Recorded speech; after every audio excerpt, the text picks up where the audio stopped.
Voici deux villes industrielles. Russell et Soguipa. Russell et Soguipa. Deux villes industrielles.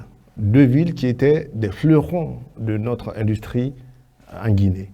Depuis 2012, depuis 2013, certains ne sont pas entrés dans leur droit à la retraite. Certains sont décédés en activité. Leurs familles n'ont pas touché leur dû. Ce que nous avons fait, nous avons été saisis par le gouvernement qui nous a dépêchés dès le lendemain de la prise de connaissance de ce problème. Le 6 janvier, je m'appelle très bien, le 6 janvier 2023, nous sommes allés à Fria pour toucher du doigt ce qui s'est réellement passé. Pourquoi il s'est écoulé tant de temps pour que ces gens-là entrent en possession de leurs droits. Nous sommes allés, nous avons discuté à la fois avec les bénéficiaires, nous avons discuté avec l'administration de Russell pour savoir exactement pourquoi ça tarde tant. Nous sommes allés, pour entrer en droit, je n'ai pas le droit de m'autosaisir.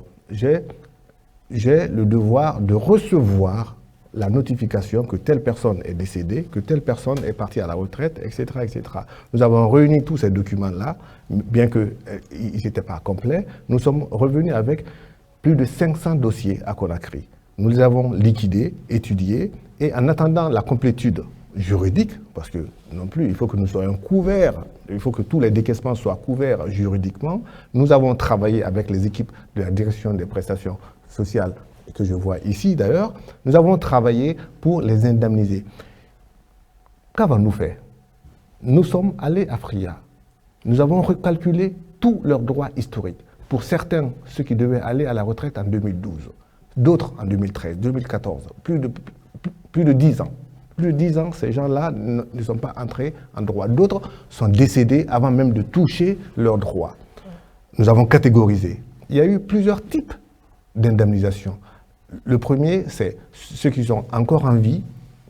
Malheureusement, je profite encore de l'occasion parce que j'ai appris il y a 3 jours le décès de M. Joe Nyankwe, qui est très connu à Fria, qui était au front pour la régularisation de ces droits-là.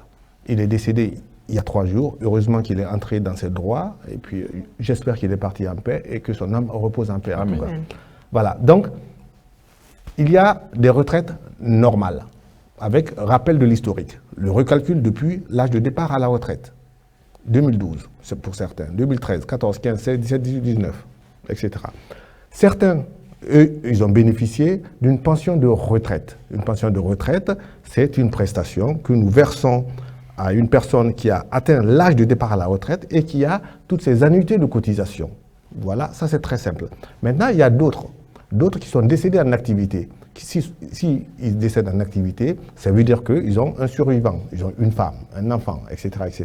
Donc, nous versons à ceux-ci et à leur famille un capital décès qu'on appelle en général le secours capital décès. Ça aussi, ça a été calculé, c'est un versement unique que nous versons. Ça fait beaucoup d'argent pour ces gens-là qui n'espéraient rien du tout. Et c'est grâce à la venue du colonel Mamadi Doumbouya qui a pris à bras le corps, ce problème pour aller vite dans l'indemnisation. Nous avons pu faire tout cela comment? Parce que nous avons fait un travail de redressement avant. Une caisse qui n'a pas d'argent, même si elle a la bonne...